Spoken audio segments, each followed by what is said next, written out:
So ఇంగ్లీష్లో అసలు ఎలా చదవాలి, ఏమేమి టాపిక్స్ ఉంటాయి అనేది ఒకసారి సిలబస్ చూద్దాం.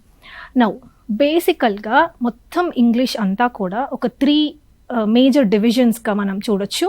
ఫస్ట్ గ్రామర్, తర్వాత గ్రామర్ ఎంత ఇంపార్టెంటో వొకాబులరీ కూడా మనకు అంతే ఇంపార్టెంట్. సో గ్రామర్తో పాటు వొకాబులరీ కూడా ఈక్వల్ వెయిటేజ్ అనేది ఉంది.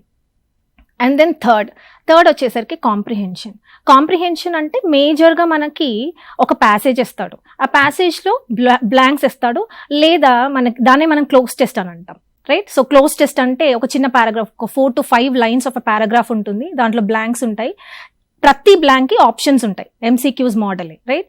సో ఆ ఆప్షన్స్లో నువ్వు కరెక్ట్గా ప్యాసేజ్కి కొహిరెంట్గా ఉండేది, అంటే కరెక్ట్గా అప్రాప్రియేట్గా ఉండే వర్డ్ని మనం సెలెక్ట్ చేయాలి.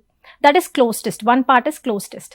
నెక్స్ట్ ఏంటంటే సెంటెన్స్ రీఅరేంజ్మెంట్ అంటే మనకు ఒక 4 స్టేట్మెంట్స్ ఇస్తాడు, లేదా 4 సెంటెన్సెస్ ఇస్తాడు, జంబుల్ చేసేస్తాడు, అంటే వాడు ఇష్టం వచ్చినట్టు డిజార్డర్ వేలో ఇస్తాడు. నువ్వేం చేయాలంటే పర్టికులర్ ఆర్డర్లో, అంటే ఒక మీనింగ్ఫుల్ పారాగ్రాఫ్ వచ్చేటట్టు దాన్ని నువ్వు అరేంజ్ చేయాలి. సో దీన్ని మనం సెంటెన్స్ రీఅరేంజ్మెంట్ అని అంటాం, లేదా పారాజంబుల్స్ అని కూడా అంటాం.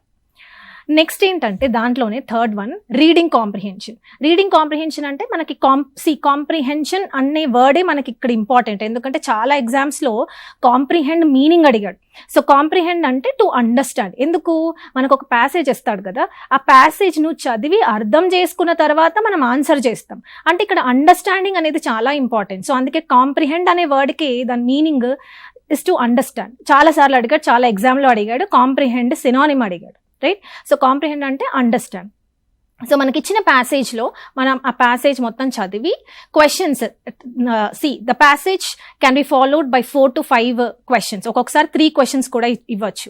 సో ఆ క్వశ్చన్స్ని మనం ఆన్సర్ చేస్తాం. ఆ క్వశ్చన్స్కి కూడా ఆప్షన్స్ ఉంటాయి, 4 ఆప్షన్స్, ప్రతి క్వశ్చన్కి ఆప్షన్స్ అనేవి కంపల్సరీగా ఇస్తాడు. సో మేజర్గా మన సిలబస్ అనేది ఈ 3 మెయిన్ డివిజన్స్ అనేవి ఉంటాయి: grammar, vocabulary and then comprehension.